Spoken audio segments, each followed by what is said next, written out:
What if I told you that one of history's most famous villains never committed his most famous crime? What if the image burned into our collective memory, an emperor playing music while his city turned to ash was a lie? Not just wrong, a lie. This is the story of how propaganda became history. How a young emperor's enemies won a war that lasted 2,000 years. How a single night in July changed everything we think we know about power, truth, and who gets to write the past. This is the story of Nero and the fire that never stopped burning, the night Rome died. Picture Rome in the summer of 64 AD, the greatest city the world had ever seen. 1 million people packed into a maze of streets so narrow that sunlight barely reached the ground. Wooden apartment buildings stacked 5, 6, 7 stories high, shops spilling into alleyways, markets overflowing with grain from Egypt, spices from Arabia, silk from distant China. Rome was the center of everything. And it was a fire trap. July 18th, just after midnight. In the valley between the Palatine and Caelian hills, near the massive oval of the Circus Maximus, someone noticed smoke. Maybe it was a knocked-over oil lamp in a shop. Maybe it was embers from a cooking fire that never quite went out. Maybe it was something else entirely. We will never know. What we do know is this. Within minutes, the fire had spread to the wooden seating of the circus. Within an hour, it had jumped to the surrounding buildings. And within 3 hours, entire city blocks were engulfed in flames. Rome had no fire department, no coordinated response, no way to stop what was coming. The wind picked up, and the city began to die. For 6 days and 7 nights, Rome burned. The fire moved like a living thing. It consumed the narrow streets of the Suburra, where the poor lived in towering wooden tenements. It devoured the markets along the Forum. It climbed the hills where the wealthy had their mansions. People ran through streets filled with smoke so thick they couldn't see 3 feet ahead. They carried children, elderly parents, whatever possessions they could grab. They stumbled over bodies. They watched their homes collapse into ash. Some made it to the Tiber River and threw themselves into the water. Others fled through the city gates into the countryside. Thousands had nowhere to go. On the 7th day, the fire finally stopped. Or, so people thought, it reignited, burned for 3 more days. When it was over, 10 of Rome's 14 districts had been destroyed. Entire neighborhoods had vanished. Tens of thousands were homeless. The exact death toll remains unknown. Rome, the eternal city, had nearly ceased to exist, and in the ruins, the questions began. How did this happen? Why did it spread so fast? Why couldn't it be stopped? And most dangerous of all, who was responsible? The emperor who wasn't there. Everyone knows what Nero did during the fire. He stood on a tower. He looked out over the burning city. And he played music. He sang the fall of Troy while Rome fell around him. He treated the destruction of his capital as entertainment. He fiddled while Rome burned. Except none of that happened. Let's start with the obvious. The fiddle or violin would not be invented for another 1,500 years. If Nero played anything, it would have been a lyre, a stringed instrument common in ancient Rome. But that's not the real problem. The real problem is that Nero wasn't in Rome when the fire started. According to the historian Tacitus, who wrote about these events roughly 50 years later, Nero was in Antium, a coastal town about 35 miles south of Rome, a place where wealthy Romans went to escape the summer heat. When word reached him that the city was burning, he rushed back immediately. Once there, he opened the Field of Mars and his own gardens to refugees. He brought in emergency grain supplies. He organized shelters in public buildings. He used his personal funds to provide relief. Tacitus, who had no love for Nero, admits all of this. So where did the story come from? The image of Nero singing while Rome burned? Tacitus himself provides the answer. He says that rumors spread. People whispered that while the city was in flames, Nero went to his private stage and sang about the destruction of Troy, comparing the burning of Rome to the legendary fall of that ancient city. Notice what Tacitus does here. He reports the rumor, but he doesn't confirm it. He doesn't say it happened. He says, people said it happened. That distinction matters. But by the time the story had traveled through generations, through the writings of later historians who hated Nero even more, through Christian authors who saw him as a monster, the rumor had become fact. The image was too perfect, too memorable, too useful. A young emperor, obsessed with art and performance, treating the death of his city as a theatrical spectacle. It didn't matter if it was true. It felt true. And in the court of history, that was enough. The emperor Rome hated. To understand why this story stuck, you need to understand who Nero was. He became emperor at the age of 16. His mother, Agrippina the Younger, had orchestrated everything. She married the Emperor Claudius. She convinced him to adopt Nero as his son, and when Claudius died under mysterious circumstances, Nero inherited the most powerful position on earth. At first, he was guided by advisors, intelligent men like Seneca the philosopher and Burrus, the head of the Praetorian Guard. For the first 5 years, Nero's reign was considered a golden age. But Nero was never what Rome wanted in an emperor. He didn't care about military conquest. He cared about art. He loved theater. He wrote poetry. He performed in public as a singer and actor, which horrified the Roman elite at this time. In Roman culture, performing on stage was considered degrading. It was something slaves and freedmen did. For an emperor, the most powerful man in the world, to lower himself to the level of an entertainer was unthinkable. But Nero didn't care. He wanted to be an artist. He wanted applause. He wanted to be loved for his talents, not just his title. Rome's senators despised him for it. To them, Nero wasn't behaving like an emperor. He was behaving like a fool, a child, a disgrace to the dignity of Rome. Then there was his personal life. He had his mother killed. His first wife, Octavia, was executed. He married Poppaea Sabina, who later died under unclear circumstances. He reportedly castrated and married a young man named Sporus because he resembled Poppaea. Was Nero cruel? Absolutely. Was he unusual in this cruelty? Not particularly. Roman emperors were often violent, paranoid, and ruthless. Nero's crimes were not exceptional by the standards of imperial Rome. But his interests were, and when Rome burned, the people needed someone to blame. Nero was the perfect target. The Golden Palace conspiracy?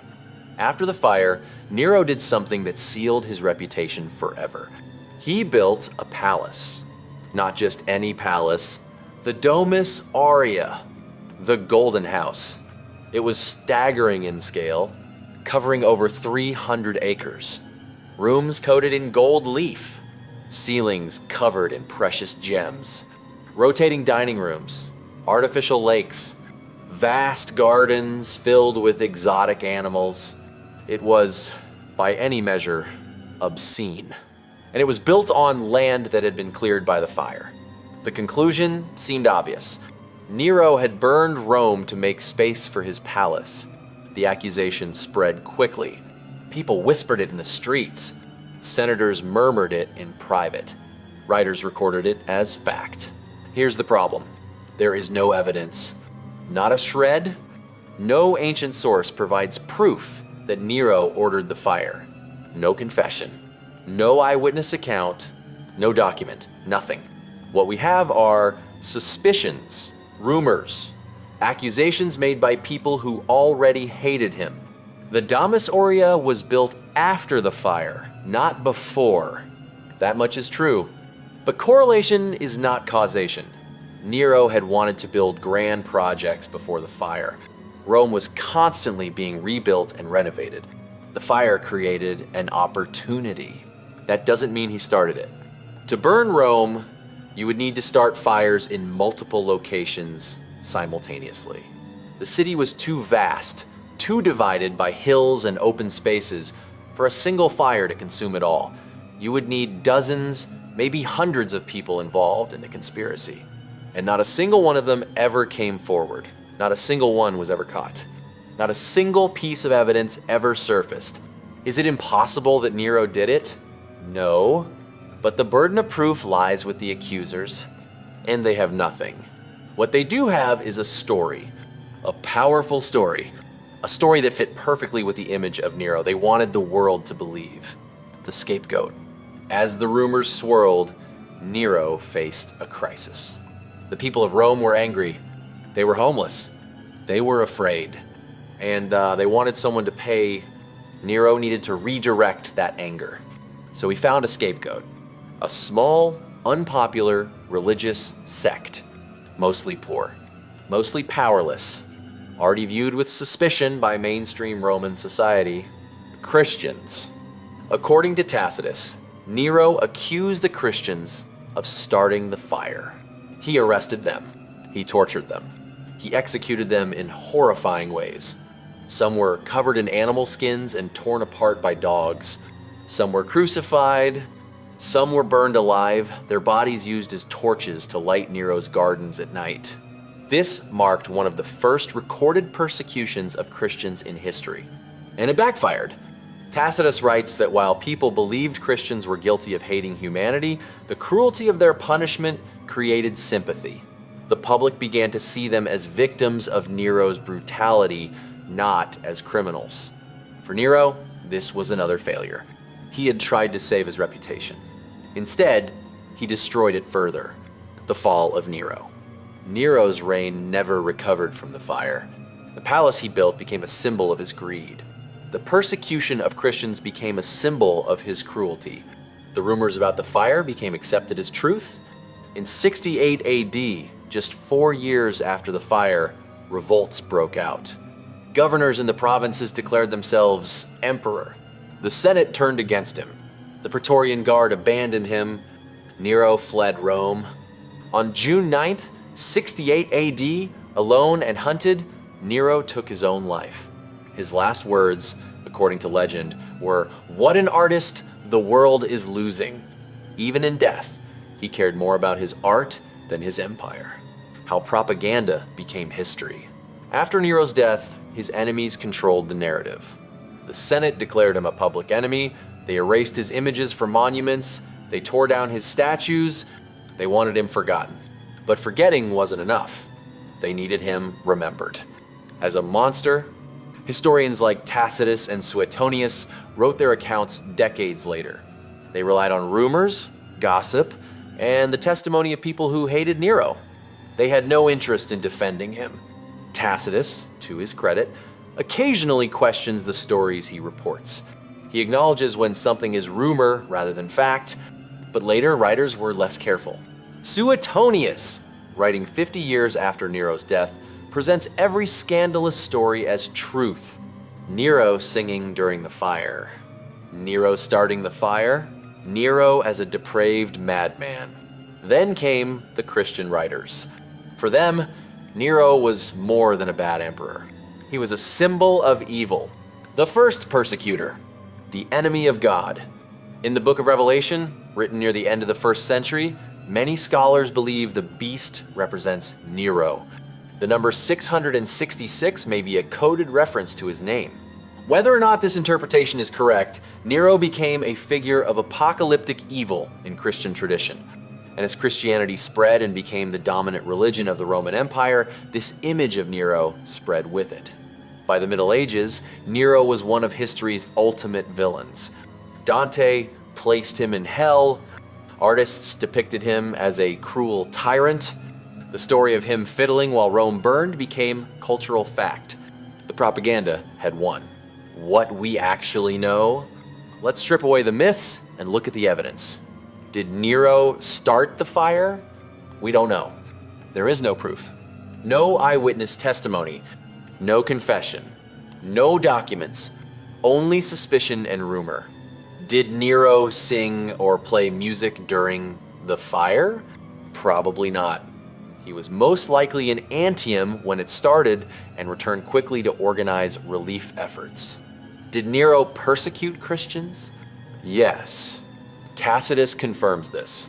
It was brutal and unjust. Did Nero build a massive palace on land cleared by the fire? Yes. The Domus Aurea was real. It was enormous. And it was deeply unpopular. Was Nero a good emperor? No. He was erratic, cruel, and self-indulgent. He killed family members. He alienated the Senate. He cared more about personal glory than effective governance. But was he uniquely evil among Roman emperors? Not really. Caligula was arguably worse. Commodus was similarly self-obsessed. Caracalla was more violent. Elagabalus was more bizarre. But none of them are remembered quite like Nero. Why? Because the story of Nero served a purpose. For the Roman elite, he was proof that artistic, untraditional emperors were dangerous. For Christians, he was the first great persecutor, a necessary villain in their founding story. For later moralists, he was a cautionary tale about the corruption of power. Everyone needed Nero to be a monster. So a monster he became. The real lie? Here's the truth that history doesn't want you to know. The lie isn't just that Nero fiddled while Rome burned. The lie is that history is objective, that the stories we're taught are neutral records of the past, that the winners don't write history. They do. Nero's story survived because it was useful, it reinforced the values of the people telling it, it justified the power structures they defended. And the same thing happens today. Every historical narrative serves someone. Every textbook, every documentary, every viral video about the past is shaped by the biases, beliefs, and agendas of the people creating it. That doesn't mean all history is lies, but it does mean we need to ask questions. Who is telling this story? What do they gain from telling it this way? What evidence actually exists? What are we being asked to believe without proof? Nero was a flawed emperor. Maybe even a bad one, but the image we carry of him, the myth of the mad tyrant fiddling while Rome burned, is not history. It's propaganda. Propaganda that won. The next time someone mentions Nero, the next time you hear the phrase fiddling while Rome burns, remember this. The fiddle didn't exist. The emperor wasn't there. And the fire that destroyed his reputation burned hotter and longer than the one that destroyed his city. History lied. Not by accident. By design. And if they lied about Nero, what else did they lie about? Thank you for watching this historical overview. Subscribe for more interesting facts about ancient history, and share your thoughts in the comments. Which aspect of Nero's story is most fascinating to you?